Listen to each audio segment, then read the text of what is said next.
Seja muito bem-vindo a mais um vídeo. Hoje o Leandro Carnal surpreendeu o Igor. Parece que foi algo um pouco chocante. Não vi ainda, tô curioso, venha comigo. Conheço umas pessoas que elas parece que são incapazes de apreciar uma parada porque, sei lá, porque eu faria melhor ou porque não é tão bom assim. Pessoas que é muito difícil tu conversar sobre alguma coisa que tu assistiu, ou que você leu, ou que você ouviu e achou legal. E, puta, é sempre um saco, é sempre... Nossa, que visão chata da vida, cara. Eu tinha um tio muito simples, já falecido, muito simples mesmo, de origem alemã, e que tal como meu avô lidava com a terra. E ele viu umas fotos minhas no México, eu fiz doutorado sobre o México. E ele me viu lá em Teotihuacan, junto à Pirâmide do Sol. E ele disse, você foi para Azarábia. Essa silepse, Azarábia, é porque pirâmide para ele remete a Egito. Egito, bom, fala árabe. Egito deve ser para Azarábia. Porque pirâmide para ele ele funde, usar uma linguagem mais técnica, significado significante, pirâmide é aquilo. Ele não vai pensar que há pirâmides no mundo inteiro. Inclusive, a maior do mundo em base e volume está no México. Então, ele vai associar a uma experiência a esse respeito. E vai pensar que aquela é a correta. Não é que seja errada, mas é uma experiência... Por exemplo, nem toda pirâmide tem interior, algumas são sólidas, né? Algumas não são sólidas, algumas são cheias de vãos e entradas, outras não. E aí você vai começar a pensar de forma cada vez maior. E uma coisa muito importante, quando eu forneço às crianças, uma dica para suas filhas, forneço às crianças palavras, sinônimos e mais sofisticadas, eu aumento a capacidade de pensamento. Porque um vocabulário estreito implica ideias estreitas. Mas não é preciosismo de linguagem. Não é dizer coisas parnasianas, ou seja, aquela escola que primava, como Olavo Bilac, pelo culto das palavras. É fazer com que ela possa expressar os sentimentos assim. Eu estou mal, eu estou péssima, eu estou devastada, eu estou absolutamente fora. E se ela ainda disser fiberglass, se ainda puder dizer outras expressões em inglês, ela vai começar a pensar, por isso que aprender uma língua é tão importante para redefinir o cérebro, porque ela vai começar a pensar a estrutura da língua dela. Eu só entendi a língua portuguesa quando eu estudei outras línguas. Eu tive uma aula há 150 anos sobre francês, em que a professora falava de verbos pronominais, como s'habiller, se vestir-se. E alguém perguntou, o que é pronominal? Eu disse, como em português, a mesma coisa que em português. Né? Vestir-se. Vestir-se. E a pessoa disse, mas o que é verbo pronominal? É o verbo que implica pronome. Então ela descobriu que em francês o verbo também é pronominal, mas ela só descobriu da sua língua, porque ela sempre disse vestir-se, eu me vesti, ela sempre disse sem pensar que isso é pronominal. Entendi. Vai aumentando a consciência. É por aí que eu vou, quando eu vou falar com as minhas filhas também sobre, pô, pai, por que eu tô falando sobre isso? Por que eu tenho que saber isso? Porque é pra te dar repertório pra você lidar com a vida. Sim. Então, boa parte da minha experiência de pai tem sido isso, tentar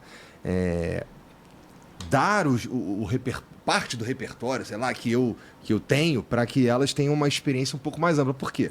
Elas, para começar, têm uma vida completamente diferente da minha já. Né? Então, assim, com 12 anos, cada uma tem seu quarto. Então, para mim, já é muito doido. Explicar coisas para elas, coisas que elas não viveram e, se Deus quiser, não viverão, tem sido o maior desafio da minha vida, sabe? Tô com a esperança que tem a ver com a idade e um dia ficará mais claro para elas, sabe?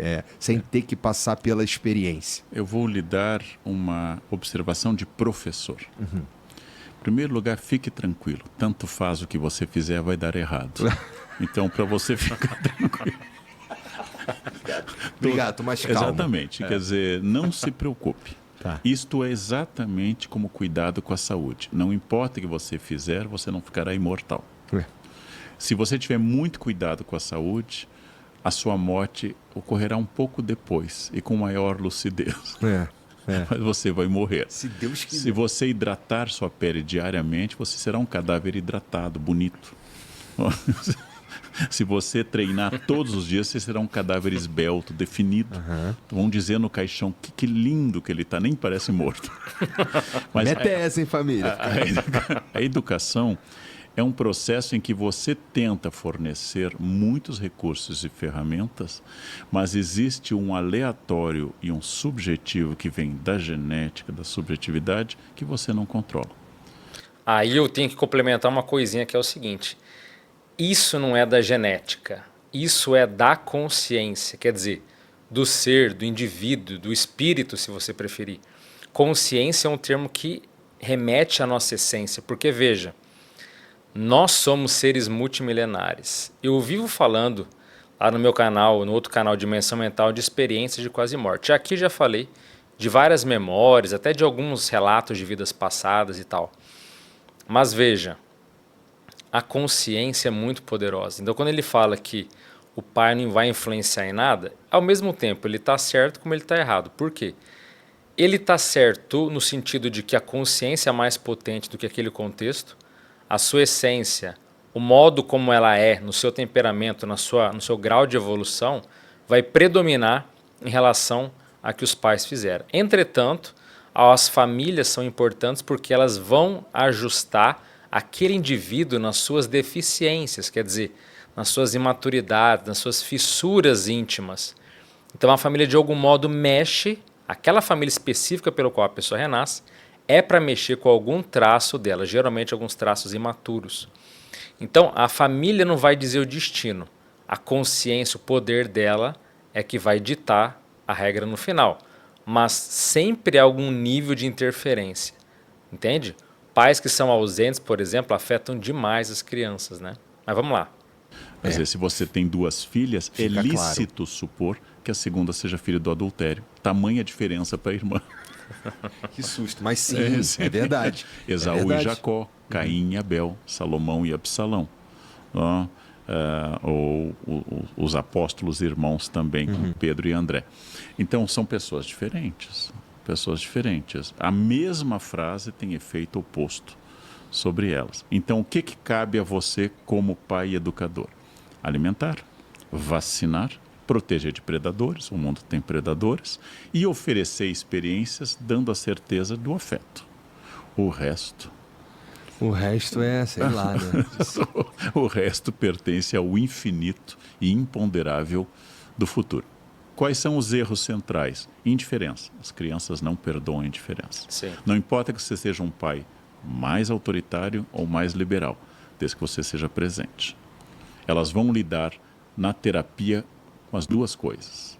Meu pai permitia tudo, meu pai não permitia nada. Não pode ser indiferente. A segunda questão, elas não podem se sentir um incômodo. Elas não podem sentir que elas estão atrapalhando a sua vida. E se elas tiverem essa certeza, o resto é absolutamente imponderável. Mas elas vão ter uma base que matematicamente garante que elas vão enfrentar as tempestades com maior estabilidade. Pela minha experiência, no meu caso, ter tido pai e mãe que nos amavam profundamente, com todos os defeitos que eles tiveram, até hoje é a minha âncora. É a minha âncora. Então, isto é muito, muito importante. A dor do abandono ou da indiferença dos pais, essa é quase insuperável. Esse é bom. Tenho certeza, isso eu posso falar aqui fácil ao vivo, que tenho certeza que isso daí não... Porque esse é o, assim, esse é o cuidado. Pra mim, o maior medo da minha vida é minha filha com 15, 16 anos não querer falar comigo, por exemplo, tá? Não sobre coisas que ela não falaria mesmo, ou coisas que são coisas dela e tudo mais, mas tipo, eu tenho medo de não quero que meu pai, não quero que minhas amigas conheçam meu pai ou qualquer coisa assim, mas eu acho que eu precisaria ser um monstro pra isso. Para vocês verem, né? Existe um termo que eu acho muito interessante que diz que carinho sempre conta. E nessa vida humana, por mais que sejamos seres multimilenares, com, sei lá, centenas ou milhares de famílias na nossa ficha existencial, nas nossas múltiplas vidas, naquela existência em específico, na existência atual, carinho sempre conta. Porque Se não for assim, a pessoa já não tem uma base sólida para lidar com a vida. Ela não se acostuma com a própria estima, com o próprio amor próprio, sabe, com o seu amor próprio. É como se ela tivesse feito algo errado. É como se ela fosse realmente um peso para os outros. Então, essa ausência faz todo sentido. E muitas vezes isso pode criar débitos kármicos, que tem um nome muito interessante de interprisão kármica. Quando você tem... O que é interprisão? Você acaba, em vez daquele filho você poder ajudá-lo, você acaba criando uma situação que lá na frente, nessa vida ou em alguma futura, você vai ter que reparar. Porque houve um problema, um gap de responsabilidade, entende? Então, a maternidade e a paternidade são muito sérias. A pessoa precisa ter muita noção disso, entender que isso tem um peso enorme na evolução da consciência. Mas também precisaria educar o seu narciso para você aprender que elas não serão sua versão melhorada e que elas têm direito, em algum momento, a se afastar, aquilo que Freud chama de matar o pai, Nossa, mas vai doer para muito. crescerem. Exatamente. Se você não conseguir isto, o seu projeto não é de criar filhos, seu projeto é de criar clones seus. E é por isso que a grande generosidade da maternidade e da paternidade é criar aves que vão voar para fora do ninho, e quando tiverem voado para fora do ninho e disserem, não queremos passar o Natal com o pai, requeremos, o seu trabalho terá sido realizado. Se elas não saírem do ninho, seu trabalho é um fracasso. Se elas evitarem o ninho para sempre e nunca seu trabalho será um fracasso. Será bom que elas digam, de vez em quando, prefiro viajar com os amigos. Sim. Não com 15 anos. Não com 15, Quando tiver com 20... Mas aí interprete como psicanalizado que uma filha de 15 anos, que já descobriu o sentimento erótico e todas as coisas envolvidas, ela não quer lhe contar pela importância que você tem. Porque você vem acompanhado de superego, de cuidado, de limite. Porque a paternidade é limite. E ela vai contar para a amiguinha dela, porque os amigos não criticam. Se eu disser para meus amigos, acho que eu vou beber e dirigir, isso! Hoje não tem blitz. Porque eles não irão junto à UTI, né? Eles não irão junto para a UTI, é só você que irá. Então você é a autoridade. Quando ela tiver vergonha de contar algumas coisas, é porque você é uma referência moral. Tenha medo quando sua filha não tiver vergonha nenhuma e te tratar como um amiguinho. Aí você não é referência moral. É muito doloroso ser professor ou ser pai, mais ainda, porque você tem que criar para se tornar inútil. Seu projeto será vitorioso quando você for inútil. Quando sua filha não precisar mais nada de você. É muito doloroso isso. Mas é muito verdade também. Foi o que aconteceu, né? Comigo e com... Bom, o que acontece, né? Quando porque a capacidade funciona. de gerar filhos é superior à vontade de educá-los. Há mais gente fértil do que bons pais ou boas mães. A fertilidade é um fenômeno biológico. A paternidade é uma vocação muito específica e que implica, inclusive, renúncia constante a algumas coisas. E é para sempre. Por isso que eu recomendo. Eu gosto de me ligar a alguém, cria um cachorro. Mais barato, dura 15 anos em média. Nunca vai ser denunciado ao conselho tutelar, apesar de que há leis que protegem os animais. Antes de continuar o vídeo, eu quero te contar uma coisa em poucos segundos. Vida após a vida. Esse curso Vida após a Vida é para Vida após a vida. Vida após a vida é o Para a curso gente novo. dar as bases. Meu nome é Alexandre Pereira e depois de estudar centenas de casos de experiências de quase morte e de eu mesmo ter experiências fora do corpo, criei o curso chamado Vida após a Vida. E esse curso é um guia completo para você entender o que existe além da matéria, sem mitos, sem medos, apenas a verdade. Se você sente que a vida é muito mais do que essa realidade que conhecemos, esse curso é para você. Imagine descobrir que a morte não é o fim, mas o início de algo extraordinário. Em apenas 7 aulas, eu vou te trazer um conhecimento que vai expandir a sua consciência e te dar uma nova visão da realidade, onde tudo finalmente faz sentido. E o melhor de tudo, o curso Vida após a Vida é 100% online, gravado e acessível. Clique abaixo e garanta o seu acesso para o vida após a vida. Vira pai de pet, Aí né? eu quero criar... Começa com samambaia. Cria samambaia, né? A samambaia tá bonito, experimente um cachorro ou um gato. Né? Ou um papagaio que dura mais do que você, ou uma tartaruga que dura bem mais. Peixe é bom porque não incomoda, não suja. Peixe tá lá. Eu não tive essa experiência, cara. Eu nunca morei sozinho. Quando eu saí da casa da minha mãe, eu fiquei uns 2, 3 meses. Aí minha namorada, que virou minha mulher, foi morar comigo. Aí logo depois a gente teve filho. Então eu sou pai há muito tempo, assim. Tipo, eu sou... não é que eu sou pai, eu sou pai há 12 anos. Mas assim, eu sou... tô nessa de eu não tenho, eu não sei, eu entendo, por exemplo, os caras que tem um cachorro e vira pai de pet, vira pai, porque assim, eu virei pai mesmo, sabe? Então e eu lembro a transformação que foi segurar segurar um caramelo na sua faltou vida. Um caramelo. Antes, assim, faltou. Não sei se faltou, porque assim, cara, eu acho que o caminho que me trouxe até aqui não mudaria nada.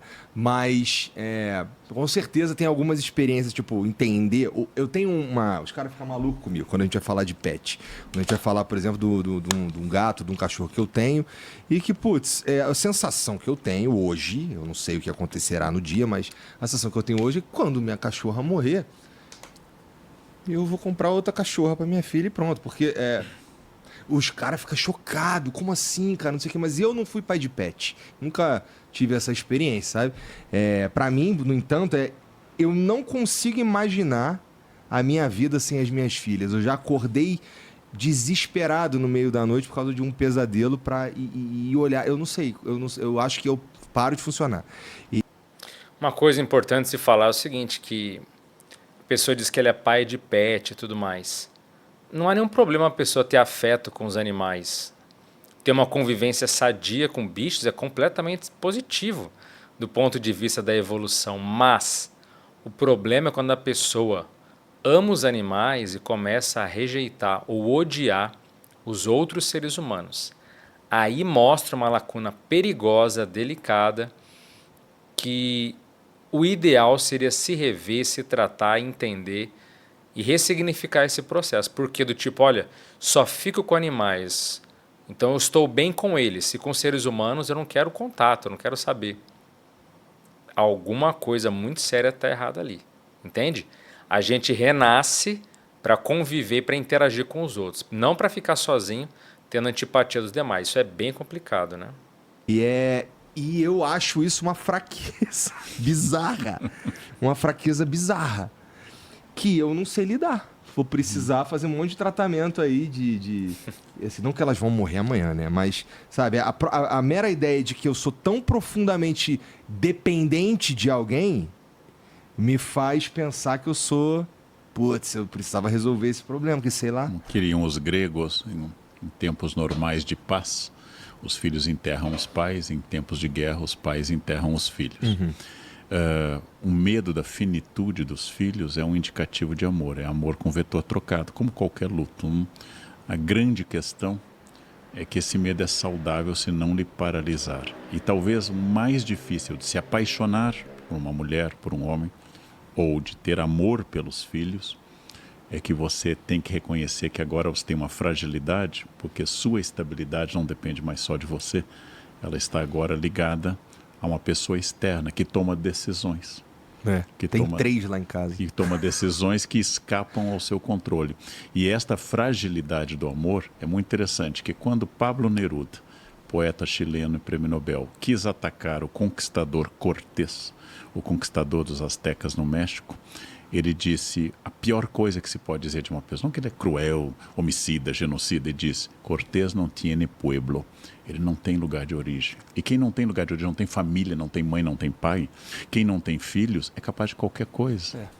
Porque eu não tenho nenhum limite, não tenho um superego em casa, eu não tenho minha mãe que vai me esperar quando eu volto bêbado e dizer, você. Quando eu não tenho um limite, eu sou capaz de qualquer maldade. Cortés não tiene pueblo. É uma metáfora bonita, poética, do Pablo Neruda, acho que no Canto Geral, que ele vai falar que não tem para onde voltar, não tem escrúpulo em destruir o que está à frente. Você, por exemplo, vai ter preocupações ecológicas porque este mundo vai ficar para suas filhas. Você vai ter preocupações com segurança pública porque esse mundo pode atingir violentamente. Você se torna um homem político ou seja, preocupado com a polis, como quer Aristóteles, porque você tem amor. E o amor nos envolve na comunidade. Então, essa é uma proposta do liberalismo XIX, né? Que eu preocupado com o indivíduo da minha família, eu penso na polis. Também, que é uma maneira de ver política. É verdade. Queria que fosse assim mais vezes, né, aqui no Brasil, que as pessoas se tornassem políticos pelo amor ao próximo, né? Não sei se é o caso. Bom, muito legal o vídeo. Agora, é importante colocar que assuntos de família sempre geram controvérsias, mas pensa o seguinte, a família, você não vai deixar, você não vai perdê-la. Essa questão que o próprio Karnal, com a sua visão materialista, que é o processo dele, fala, não, mas quando a mãe vai perder o filho, o medo de perder, mas por mais que tenhamos medo, por mais que queiramos que familiares, filhos e todos os entes queridos possam ter uma jornada tranquila, existe um princípio muito forte que diz o seguinte, ninguém perde ninguém. Ninguém perde ninguém. Essa pessoa, aquele parente, ele apenas descartou o corpo. Eu sei que é fácil falar assim quando não envolve algo emocional, quando não tem uma conexão, um vínculo afetivo com aquela pessoa. Mas, de qualquer modo, isso é um fato, ninguém perde ninguém. Você pode reencontrar parentes falecidos, tanto por fenômenos como clarividência, telepatia, clareaudiência, que é de ouvir, telepatia, que é comunicação mente a mente ou comunicação direta via pensamento. E existe também a experiência fora do corpo, que você pode sair do próprio corpo e reencontrar parentes. Agora, falando de amor, falando de afeto, eu vou falar duas coisas que eu já citei, tanto aqui nesse canal quanto lá no outro, que eventualmente eu coloco, mas que é importante às vezes repetir, que é o seguinte. Tem dois pontos sérios. Primeiro, quando um parente falece, um familiar, ele não é mais seu parente, não é mais da sua família. Então, por exemplo, você perdeu um pai. Aquela consciência, ela foi seu pai, não é mais. Quando você encontra ela fora do corpo, muitas vezes aquela consciência mais lúcida e mais madura até fala, opa, eu não sou mais seu pai, eu fui seu pai. Isso é um desprendimento muito forte que mostra que aquela consciência tem muita maturidade. Mesma coisa, quando eu partir e eu for reencontrar parentes meus, eles não são mais parentes meus, eles foram. Eu não tenho mais um corpo, eu não tenho mais um vínculo sanguíneo, carnal que me une a eles. Eu sou agora uma consciência extrafísica, uma consciência multidimensional. O meu papel aqui na Terra se foi. Nossa, que coisa fria, não? Isso é maturidade. Isso tira vínculos que agora não são mais necessários. Não quer dizer que você não tenha afeto, não quer dizer que você não tenha atenção, que você não tenha carinho, que você não queira o bem do outro. Mas aquele papel social não existe mais. Segunda coisa, uma das posturas mais sérias que você pode fazer para os seus familiares quando você partir, quando você descartar esse corpo, vulgarmente chamado de morrer, é abandoná-los. Como assim abandoná-los? Então pensa nesse contexto que ele falou de família. Digamos que o Igor, tá? Um exemplo para ficar claro, conectado com o vídeo aqui. Digamos que o Igor, né, o Igor 3K do Flow, digamos que ele faleça subitamente. E aí ele fala, poxa, minha filha tem 12 anos pelo que ele falou, né? Não, tem que cuidar agora da minha esposa, ninguém me vê, mas eu já sei que eu morri, eu posso vê-los, eu vou cuidar da vida deles, eu vou acompanhá-los, eu vou tomar conta para que nada seja errado na existência deles. Isso está errado. Isso é boa intenção, mas ignorante. Quanto mais perto você fica de parentes falecidos, mais isso afeta a qualidade de vida deles, eles ficam piores. Isso acaba criando uma certa prisão, que eles não conseguem parar de pensar em você. Você inconscientemente acaba sugando a energia deles. Você fica mais denso, você não consegue interagir com seres mais evoluídos. Tudo de ruim acontece. Então a mesma coisa, eu digo por mim. Quando eu descartar esse corpo, quando eu falecer, eu não vou ficar perto de parentes, amigos e conhecidos. Eventualmente eu posso vir inspirar uma ideia, jogar uma energia, fazer algo de positivo para eles, mas ficar junto não. Por quê? Porque a vida segue, para mim e para eles. E as consciências mais evoluídas são assim. É a despedida. é entender que um ciclo foi fechado, aquela vida se encerrou. Isso é a postura de maturidade. Não é aquela coisa, não, agora eu nunca vou abandonar vocês, eu vou proteger, eu vou cuidar, eu vou tentar mandar em vocês. Quando alguma coisa estiver errada, eu vou falar, não faça isso, faça aquilo. Está ainda com papel social, está preso na emoção, está iludido na vida que ficou para trás. Então, maturidade é seguir para frente, seguir para a luz, seguir para as comunidades extrafísicas, deixar os seus parentes viverem porque eles vão estar bem amparados. Fique tranquilo.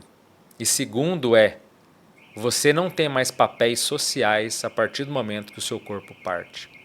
Então esses são pontos para você refletir. Claro, isso que eu estou falando baseado em experiências de pessoas, mas você, meu caro ou minha cara, faça o que você quiser, o seu livre-arbítrio. O que eu estou indicando aqui são posturas que, sabidamente, são as melhores para você e para os familiares que ficam, tá certo? Mas o livre-arbítrio é maior do que tudo. E lembrando, se você quiser saber como sair do seu corpo e ter suas próprias experiências, comprovar isso que a gente vive falando aqui, dessa vida extrafísica, dessa vida além, né, essa vida astral, essa vida além da dimensão material, em breve teremos o curso Experiência Fora do Corpo. Fica antenado porque daqui a pouco tempo, enquanto eu publico esse vídeo, vamos ter um link aqui para você se inscrever. Vai ser um curso completo de alto nível que vai te engrandecer pra caramba. Curso mais completo com os maiores autores do assunto para que você possa aprender, ter um conteúdo profundo, mastigado, sintetizado, que você não vai, em vez de gastar ali meses ou até anos lendo livros tratados sobre o assunto, você vai poder aprender ali em 20 aulas como fazer da forma mais otimizada possível na tua casa, tendo os próprios experimentos pessoais. Então, vai ser um curso, vai ser o primeiro curso que eu vou fazer. Eu dou aula de experiência fora do corpo desde 2003, mas é a primeira vez que eu faço um curso completo do meu jeito para valer e vai ser imperdível. Vai ter 2 modalidades que eu vou explicar na véspera, tá certo? Então é isso, se você gostou do conteúdo, curta, se inscreva e compartilhe com outras pessoas. Eu sou Alexandre Pereira, eu fico por aqui, desejo aquele abraço forte para você, as melhores energias afetivas e até a próxima. Valeu!